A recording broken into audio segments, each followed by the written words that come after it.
Assalamualaikum warahmatullahi wabarakatuh. Baiklah, pada pertemuan kali ini kita akan membahas yaitu tokoh pendidikan yang berpengaruh di Indonesia. Baiklah, langsung saja. Yang pertama yaitu Ki Hajar Dewantara dengan biodata, nama lengkap Raden Mas Suhewardi Soejaningrat. Nama panggilan Ki Hajar Dewantara.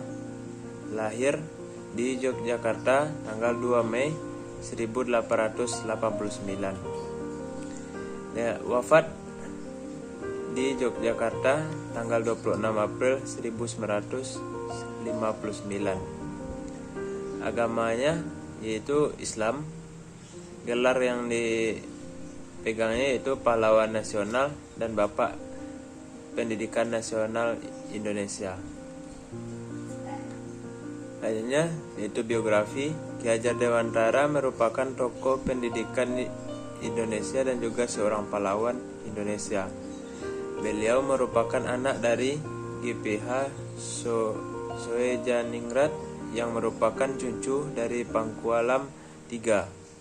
Terlahir sebagai bangsawan, maka beliau berhak memperoleh pendidikan untuk para anak bangsawan. Peran Ki Hajar Dewantara sebagai tokoh yang berpengaruh dalam pendidikan di Indonesia.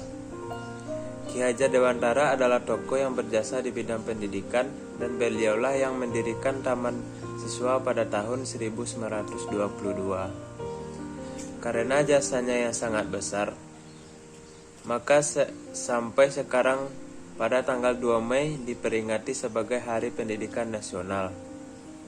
Penyelenggaraan Taman Siswa didasarkan pada azas pendidikan yang dikemukakan oleh Ki Hajar Dewantara sebagai berikut. Yang pertama yaitu azas kemerdekaan, yang kedua azas kodrat alam, yang ketiga azas kebudayaan, yang keempat azas kebangsaan, dan kelima yaitu azas kemanusiaan. Beliau pun juga membuat semboyan yang terkenal yang sampai sekarang dipakai dalam dunia pendidikan di Indonesia, yaitu yang pertama Ingarso Sung Tulodo, artinya di depan memberi contoh. Yang kedua Ing Madio Mangun Kurso, artinya di tengah memberi semangat. Yang ketiga Tut Wuri Handayani, artinya di belakang memberi dorongan. Lanjut, tokoh yang berpengaruh dalam pendidikan di Indonesia yang kedua yaitu Muhammad Syafi'i. Dengan biodata, nama lengkap Muhammad Syafi'i. Lahir di Kalimantan Barat, Hindia Belanda 31 Oktober 1893. Wafat di Jakarta tanggal 5 Maret 1969. Agamanya Islam. Gelar yang dipegangnya yaitu tokoh masyarakat di Sumatera Barat dan pendiri INS Kayu Tanam. Penghargaan yang didapatkan yaitu Dr. Honoris Causa dari IKIP Padang tahun 1968. Biografinya, Muhammad Syafi'i merupakan tokoh masyarakat di Sumatera Barat.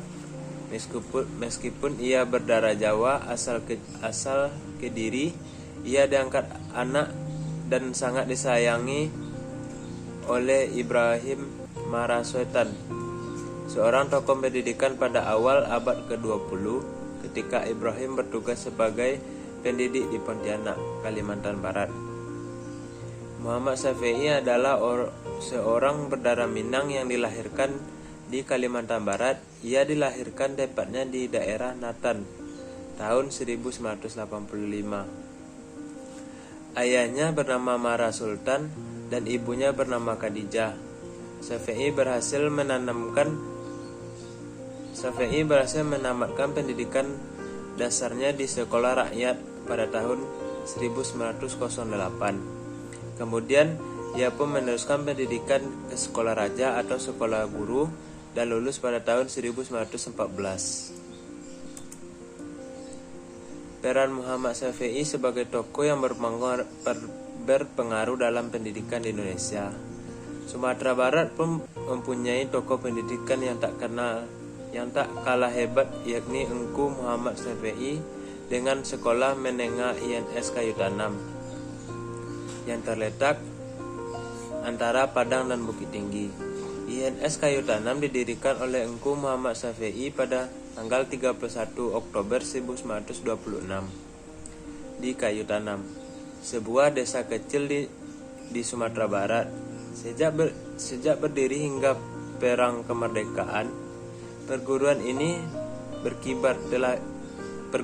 telah berkibar namanya, bersamaan dengan berkibarnya nama perguruan taman siswa yang didirikan oleh Ki Hajar Dewantara di Pulau Jawa.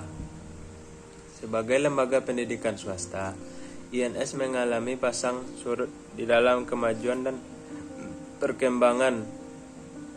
Namun demikian, ruh pendidikan INS diakui oleh undang-undang dan peraturan pemerintahan yang berkaitan dengan sistem pendidikan nasional. Selanjutnya, tokoh yang berpengaruh di dalam pendidikan di Indonesia yaitu Kiai Haji Ahmad Dahlan. Dengan biodatanya, nama lengkap Kiai Haji Ahmad Dahlan. Nama semasa kecilnya Muhammad Darwis. Ia lahir di Yogyakarta tanggal 1 Agustus 1868. Wafat di Yogyakarta tanggal 23 Februari 1923. Agama Islam. Jabatan yang dipegangnya yaitu Ketua Umum Muhammadiyah. Gelar yang dipangkunya pendiri Muhammadiyah dan pahlawan nasional. Biografi. Nama kecil Kiai Haji Ahmad Dahlan adalah Muhammad Darwisi. Dia termasuk keturunan yang ke-12 dari Maulana Malik Ibrahim, salah seorang yang terkemuka di antara Wali Songo, yaitu pelopor penyebaran Islam di Jawa. Pada umur 15 tahun, dia pergi haji dan tinggal di Makkah selama 5 tahun. Pada periode ini, Ahmad Dahlan mulai berinteraksi dengan pemikiran pembaharuan dalam Islam, seperti Muhammad Abduh Al-Fagani, Rashid Ridha, dan Ibnu Taimiyah. Ketika pulang kembali ke kampungnya tahun 1888, ia berganti nama menjadi Ahmad Dahlan. Pada tahun 1903 ia bertolak kembali ke Makkah dan menetap selama 2 tahun.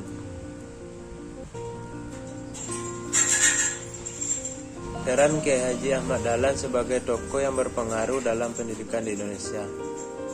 Kiai Haji Ahmad Dahlan adalah seorang tokoh Islam yang giat memperjuangkan umat Islam melalui bidang pendidikan. Dia adalah tokoh pendiri organisasi Muhammadiyah pada tahun 1912 di Yogyakarta. Ada beberapa hal yang melatar belakangi beliau mendirikan Muhammadiyah ini. Di antaranya adalah umat Islam tidak memegang teguh Al-Quran dan hadis Nabi sehingga menyebabkan perbuatan syirik semakin merajalela. Yang kedua, keadaan umat Islam sangat menyedihkan akibat dari penjajahan. Yang ketiga, persatuan umat Islam semakin menurun. Tokoh yang berpengaruh dalam pendidikan di Indonesia selanjutnya yaitu Rahmah El-Yunisya. Dengan biodata, nama lengkap Syekha Hajah Rangkayo Rahmah El-Yunisya. Lahir di Padang Panjang tanggal 26 Oktober 1900. Wafat di Padang Panjang tanggal 26 Februari 1969. Agamanya yaitu Islam. Gelar yang dipangkunya yaitu pendiri Dinia Putri. Partai politik yang ia geluti yaitu Masyumi. Biografi. Rahmah El-Yunisya lahir di Padang Panjang, Sumatera Barat pada tanggal 20 Desember 1900. dari keluarga terpandang dan taat beragama dan termasuk golongan pembaharuan Islam di Sumatera Barat. Ia anak bungsu dari pasangan Syekh Muhammad Yunus dan Rafi'ah. Ayahnya adalah seorang kadi atau hakim di wilayah Pandai Sike yang juga ahli dalam ilmu falak.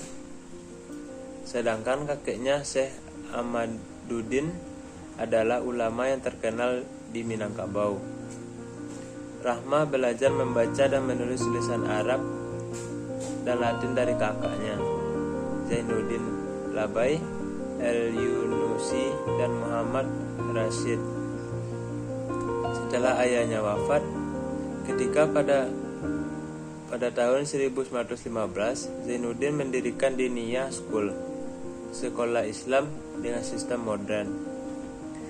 Rahma ikut belajar di sana. Di samping itu, pada sore hari ia berguru pula kepada Syekh Abdul Karim Amrullah yang merupakan ayah Buya Hamka. Peran Rahma El-Yunisah dahlan sebagai tokoh yang berpengaruh dalam pendidikan di Indonesia. Pada 1 November 1923, Rahma merintis sekolah agama untuk putri dengan nama Madrasah Diniyah Lil Banat atau Diniyah School Putri. Ada juga yang menamakannya dengan Masjid Diniyah School. Dalam mengembangkan sekolahnya, ia mencurahkan segenap tenaga, pikiran, dan hartanya. Berbagai tantangan dan kesulitan pun ia selesaikan tanpa putus asa. Sebuah ruang di Masjid Pasar Usang adalah tempat belajar yang ia gunakan pertama kali, tanpa peralatan belajar yang memadai.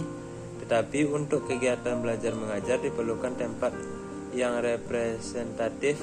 Maka Rahma beserta pengurus sekolah mengusahakan untuk menyediakan tempat beserta peralatan sekolah seperti bangku dan papan tulis untuk menampung para murid.